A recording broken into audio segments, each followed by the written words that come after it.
కాలు ముందు పెట్టండి.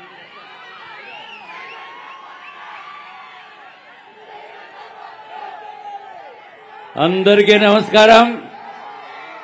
అరే బాలయ్య బాబు మీ దగ్గరికి వచ్చారు. ఆ వారిని చూడటానికి మీరందరూ ఎంతో అభిమానంతో వచ్చారు. మీ అభిమానం ఆయనకి తెలియచేయవలసిన బాధ్యత మన పైన ఉంది. ఒకసారి తప్పట్లు కొట్టండి, చేతులు పైకెత్తండి. బాలయ్య బాబు గారు చూడండి సార్, మీరు కూడా చేయిస్తే వాళ్ళందరూ సంతోషపడతారు. ఎంతో సమయం నుంచి వేచి చూస్తున్నా 2 గంటలయ్యి మీరు ఇంకా ఎవ్వరూ కూడా కదలకుండా ఇక్కడే నుంచున్నందుకు ముందుగా బాలయ్య బాబు గారిని చూడటానికి, వారు చెప్పే మాటలు వినటానికి నార్త్ నియోజకవర్గం నుంచి, వెస్ట్ నియోజకవర్గం నుంచి వచ్చిన వారందరికీ కూడా హృదయపూర్వకమైన నమస్కారాలు తెలియజేసుకుంటున్నాం.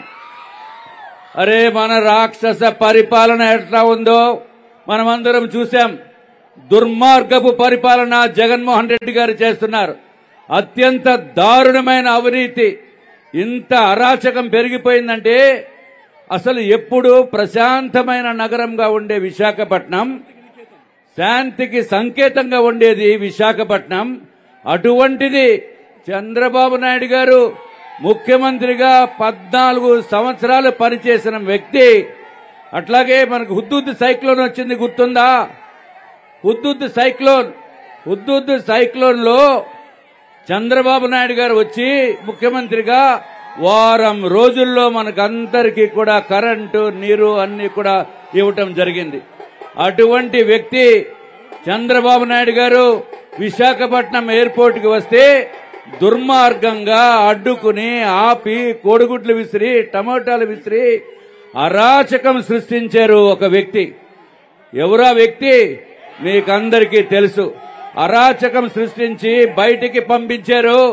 అట్లాగే నీతి నిజాయితీతోటి ప్రజలకి సేవ చేయాలనే ఉద్దేశంతో పవన్ కళ్యాణ్ గారు జనవాణి కార్యక్రమం గురించి విశాఖపట్నం వస్తే అక్కడ కూడా మళ్ళీ అరాచకం సృష్టించి మళ్ళీ నోవాటెల్ హోటల్కి వచ్చేటప్పుడు ఎన్నో ఇబ్బందులకు గురి చేసి మళ్ళీ నోవాటెల్ నుంచి జనవాణి కార్యక్రమానికి వస్తున్నప్పుడు అక్కడ కూడా అరాచకం సృష్టించిన వ్యక్తి మీకందరికీ తెలుసు. ఎవరా వ్యక్తి? వైఎస్ఆర్సీపీ నాయకుడని చెప్పుకునే వ్యక్తి, నార్త్ నియోజకవర్గంలో కేకే రాజు అనే వ్యక్తి నా పైన పోటీ చేసే వ్యక్తి. అట్లాగే చంద్రబాబు నాయుడు గారిని అన్యాయంగా అక్రమంగా అరెస్టు చేస్తే సంబరాలు చేసుకున్న వ్యక్తి ఈ కేకే రాజు. రాష్ట్రంలోనే కాకుండా దేశంలో కూడా, ప్రపంచం మొత్తం మీద తెలుగు వారు ప్రతి ఒక్కరూ కూడా బాధపడిన రోజు నాడు ఈయన సంబరాలు చేసుకుని క్రాకర్స్ పంచిన వ్యక్తి. అటువంటి వ్యక్తి మన పైన పోటీ చేస్తున్నారంటే నార్త్ నియోజకవర్గ ప్రజలందరూ గుర్తుంచుకోవాల్సిన విషయం. అరాచకాన్ని మనం ప్రోత్సహించకూడదు. న్యాయం, నీతి, నిజాయితీని, ధర్మాన్ని కాపాడవలసిన బాధ్యత ఉంది. కాబట్టి మీరందరూ కూడా దయచేసి నీతి నిజాయితీగా ఉండి, మనము కమలం గుర్తుపై నేను ఉమ్మడి అభ్యర్థిగా తెలుగుదేశం పార్టీ, జనసేన, భారతీయ జనతా పార్టీ ఉమ్మడి అభ్యర్థిగా నేను పోటీ చేస్తున్నాను నార్త్ నియోజకవర్గంలో కమలం గుర్తుపై.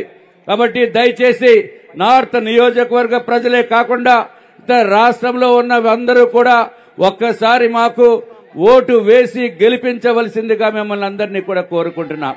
మనం గెలిచిన తర్వాత ప్రశాంతమైన నగరంగా విశాఖపట్నం అద్భుత అభివృద్ధి చేసి, అట్లాగే ఆంధ్ర రాష్ట్రానికి అభివృద్ధి చేసే గొప్ప వ్యక్తి ప్రధానమంత్రి నరేంద్ర మోడీ గారు మనకు తోడు ఉండగా, విజనరీ లీడర్ చంద్రబాబు నాయుడు గారు కాబోయే ముఖ్యమంత్రి, అట్లాగే పవన్ కళ్యాణ్ గారు మన తోడు ఉన్నారు. అందరూ కూడా కలిసి ఉమ్మడి కూటమి అభ్యర్థుల్ని తప్పనిసరిగా గెలిపించవలసిన బాధ్యత మీ అందరిపైన ఉంది. గణబాబు గారికి సైకిల్ గుర్తుపై ఓటు వేసి అత్యధికమైన మెజారిటీతో గెలిపించవలసిన బాధ్యత అందరికీ ఉంది. అట్లాగే భరత్ గారు ఎవరో తెలుసా? ఎన్టీ రామారావు గారు ముద్దుల కొడుకు బాలయ్య బాబు గారు అల్లుడు భరత్ గారు. అట్లాగే ఎన్టీ రామారావు గారు మనవడు ఎంవీఎస్ మూర్తి గారు మనవడు భరత్ గారు. అట్లాగే ఎన్టీ రామారావు గారు కూతురు ముద్దుల తనయ పురంధేశ్వరి గారు మా భారతీయ జనతా పార్టీ అధ్యక్షురాలుగా ఆంధ్ర రాష్ట్రానికి ప్రజలకి సేవ చేయడానికి వచ్చారు.